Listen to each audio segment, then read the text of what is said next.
Razor? All right. I was going to say that. Let's go. That reminds me of Boyle's Law, but anyway. All right. Yeah. All right. We're all glasses. All right. So my tab is a CNN link. Headline is "A Page of Spider-Man Comic Book History Just Sold for $3 million." So this is a single page from an early Spider-Man comic book. The page is the first appearance of the infamous black Spider-Man suit. And the page, actually this page and another less significant page, just sold for $3.6 million. And this is why we can't let y'all nerds have money. You know what I mean? Yeah, go back to the mines. I think this is crazy. Really, I'm not a comic book guy. That probably surprises you. But I don't know. Not to tie this back to NFTs, but I think there's always going to be this ridiculous demand for things that are limited.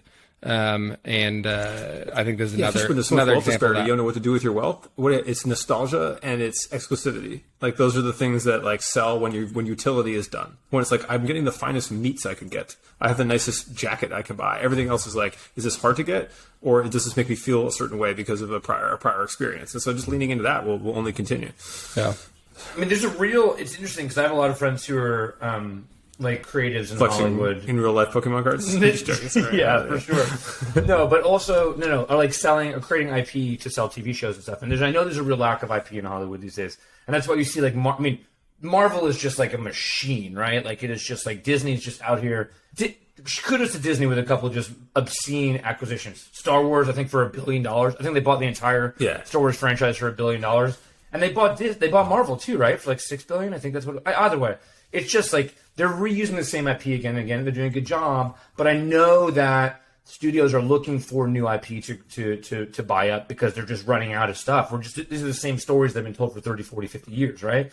And we are. That's why it's going to be all Bored Apes. It's all Disney.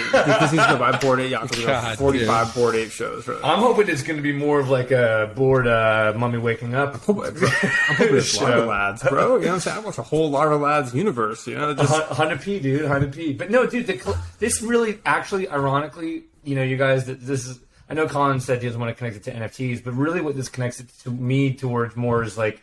Just like empty money supply and inflation, right? This is really there's just money. Like that's why the whole collectible space is blowing up. I think in the past couple of years, it's just like this obscene amount of capital that's going into the market. And who's getting the money? That's the other thing. Is all the people that were getting the money before were then using that money to get more money or spending it on like cocaine and yachts. Those are like the two buckets. And now you got these people that aren't like, okay, I'm getting all this money, but I'm not a business person. I'm not like, let me diversify my assets. Let me set up generational wealth. I want to have, I want to own all of South Carolina. Like the ambition's different, but then, and also they are, maybe they're too late in their life or they just never were the kind of cocaine and yacht people. And so I think this is a new generation of like, okay, cool, I'm going to spend my money on nerd shit. And which is set up a whole massive set of cottage industries that work within that. Sure. 100%. It's also, there's definitely something to be said for it. My question is sort of, obviously we'll never know in our lifetimes. It's like, when we look back on this, all these things that we're seeing collectibles that are just gripping and ripping right now, right? Or in 500 years, people can look back on this and be like, oh my God, like what a fantastic purchase that was, right? Like, cause, it just like makes me think about like 500 years painting during when he was alive, right? Like, yeah, I'm trying to think of if there's any comic books that have that meaning to me, and I'm like, all right, like if I could get a fire deal on like the first ever like Spawn or something of that nature, or if I could get like the original drawings of Lone Wolf and Cub, or like I'd be like, all right, but like I don't know if they're worth it. It's like 3.6 million.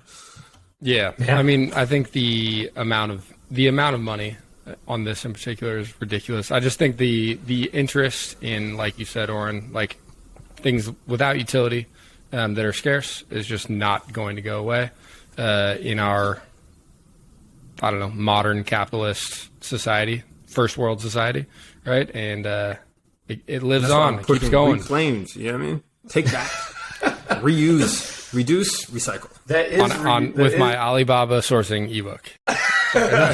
Look, Alibaba is actually, to be fair, Alibaba is an amazing source of reclaimed clothing. And I've done this prior project where we were hunting down like women's workwear, and we're finding, and like basically found like thousands and thousands of things that are in China that have been like printed in the 80s that weren't used, that were able to be then like upcycled. Sick. That's actually a really interesting source for that. And also that is like a super fashion move because you can do like whole style collections versus having to do like individual vintage. That's going to be a massive thing. But I'm saving that for one of my threads when we hit 6,500 followers. I also want to say one might argue that because everything that has ever been created has been on this planet ever since the inception of this planet, that it's all being upcycled, brother. Yeah. We're upcycling silica. The upcyclers. The We're all stardust, right? You know what I mean? Like it's all just stardust. Anyway, no. I just want, look, for all of Money Twitter, Red Pill Twitter, I just want y'all to love the earth the way I love non-seed oils. Like just hold it close. Hold it close. All right, let's bring